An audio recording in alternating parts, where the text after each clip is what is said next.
Okay, here's a really cool Eric Johnson style lick in the key of A major. I'm going to use the A major pentatonic scale for it. This has repeating groups of 6 notes, so pay attention to that. And there's a weird position shift about halfway through, which I'll explain in a moment. But let's see what it sounds like. I'm going to play this for you 4 times right now. 3, 4.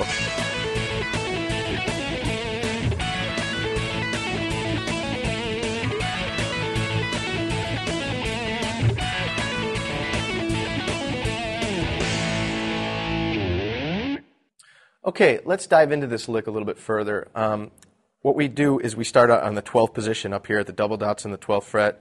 Actually, the first note's on the 14th fret, but your first finger is the position that we're talking about, so that stays on the 12th fret.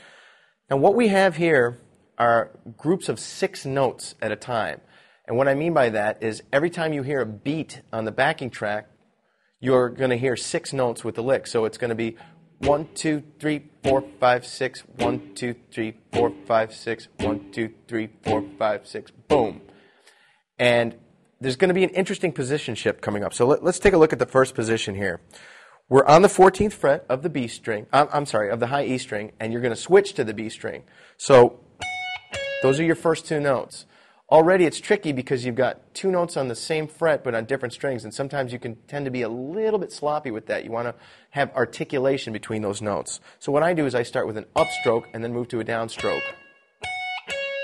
Then you're going to reach back to the high E string on the 12th fret with your first finger, and what I do is I get that with an upstroke as well. So you've got up, down, up.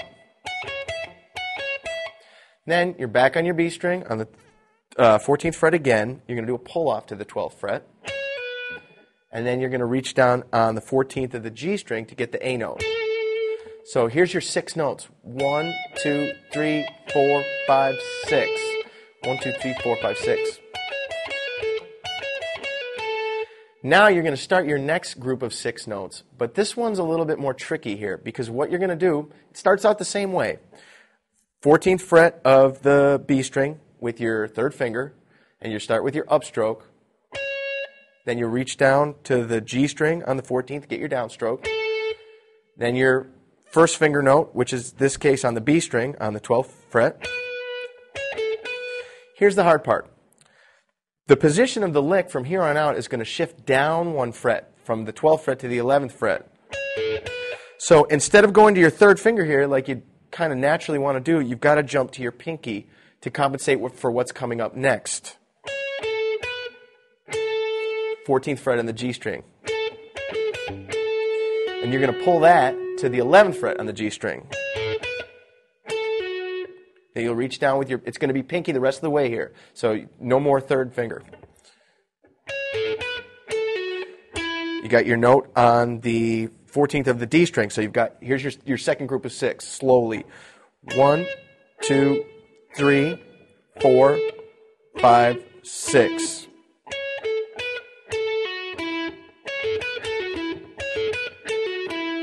Now, with your pinky already being on the 14th, you're going to reach up to the 14th of the D. You're going to reach up to the 14th of the G and start your last group of 6 notes.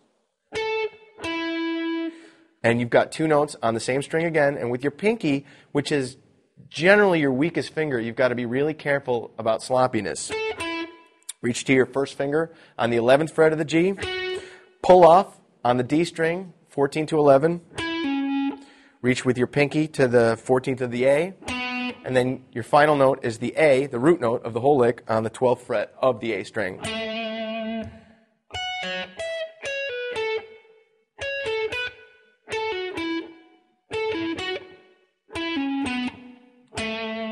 You might want to practice each group of 6 notes by itself and then put the whole thing together, which will sound like this. Now let me do it really, really slowly for you.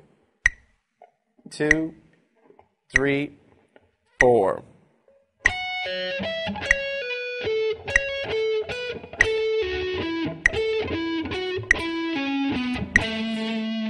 And again.